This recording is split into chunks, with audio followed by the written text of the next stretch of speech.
no doubt that everyone in this room is hungry to hear about how every cell in a living body spends its entire lifespan seeking an equilibrium between the molecules that exist within its body and those that exist outside of its membrane.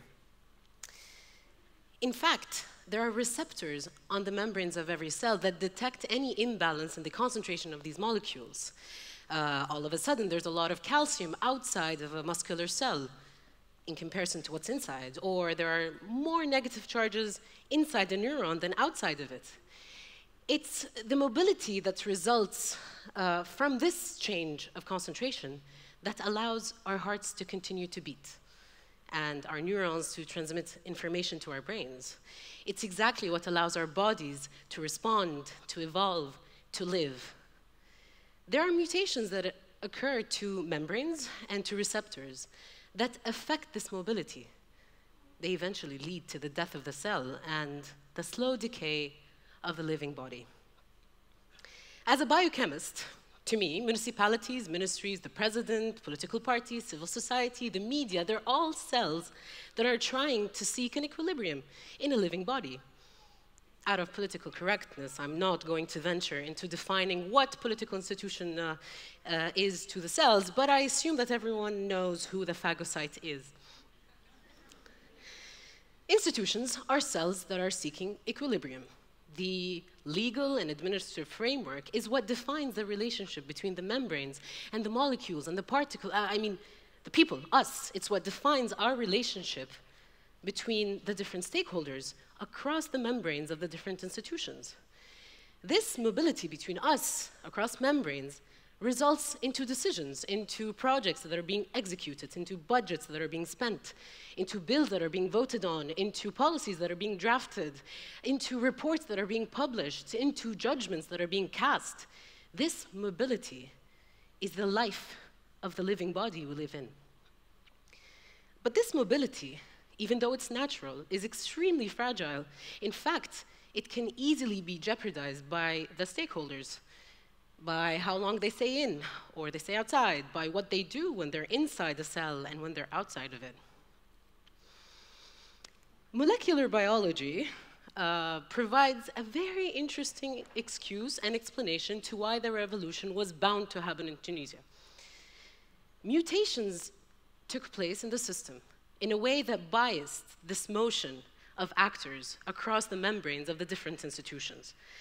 These mutations allow decision makers to build peculiar membranes. Sometimes they're membranes that are extremely permeable, allowing so many stakeholders, specific stakeholders, to enter a cell and then it will burst. And sometimes resulting into rigid membranes that just block everything outside of a given cell. These peculiar membranes take very different formats. For example, a justice system that is extremely open to the intervention of a president is a justice system that is prone to an overflow of specific stakeholders, sometimes ones that have lots of money. The cell suddenly is flooded with specific stakeholders that it loses its ability to react adequately. The cell dies. A municipality that has no autonomy is the opposite. It's a cell that has an extremely rigid membrane where the decision makers are locked inside and the citizens are locked outside. But those citizens are the reason the municipality is supposed to react. They're the signals. If you block the signals from a cell, the cell dies.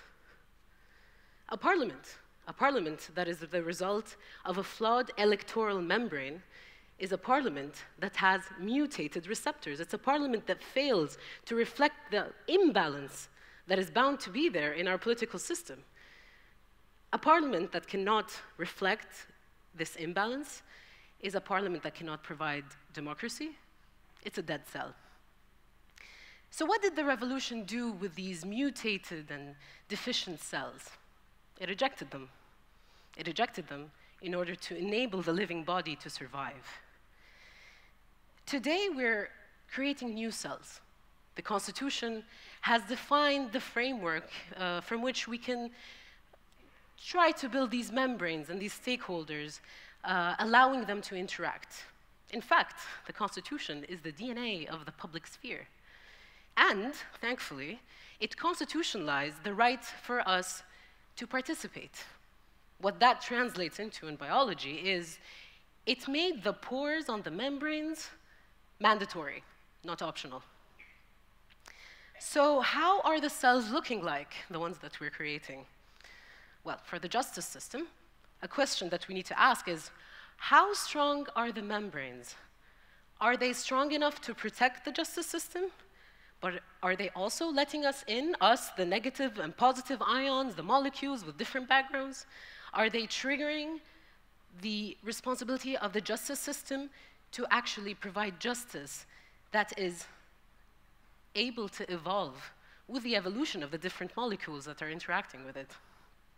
How are our municipalities doing as we prepare for municipal elections? Have we installed enough pores to allow the stakeholders to interact, to trigger the signals that will end up building a road, collecting the trash, updating the urban planning?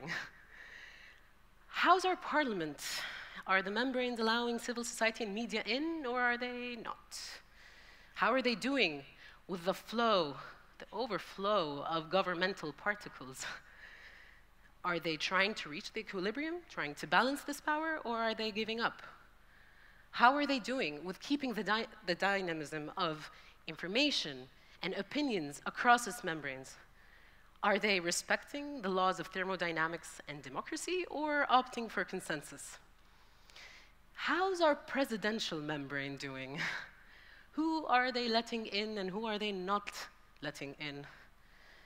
The only product I can talk about is the reconciliation bill. It's the only proposition by the president who was elected in 2015. The question I ask is this really the result of a natural flow of information, or is it selectively choosing its ions?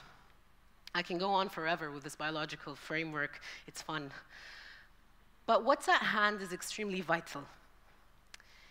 In fact, the status quo is suffocating these institutions, these cells. What's happening is that we are reconstructing extremely rigid membranes. We are inducing new mutations, and this can lead to catastrophe. Well, how does this look like? It can look like a very simple article in a law that is being passed that gives an exception to access to information. Access to information, this huge pore that we're very proud of, that allows access to everyone, to every institution except the military. It can also look like a governmental decree, one that is supposed to create a membrane to allow us to take part of the decision-making process in any executive decision. But is it? Is it really? It can also look like an emergency state, a state that is a decision made that can sometimes diminish pores that we fought for in order to take part of what is happening. So what can we do? How do we resist these mutations? How do we protect our membranes? Well, for one thing, there are so many pores that are already there that we should take part of and should make use of. We need to keep the motion across the membranes going for every stakeholder. We need to make sure that no justice system today is selective, that no parliament is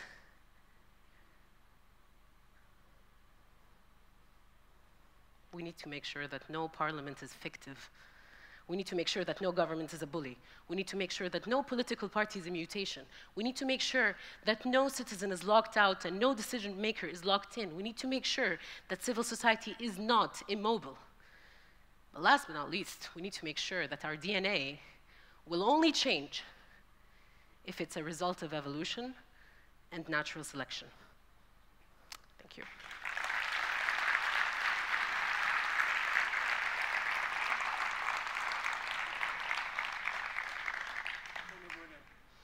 Mahdi. Optimistic? Very. Really? Always. Okay. Are you ready for the next election? I cannot wait. Thank you so much.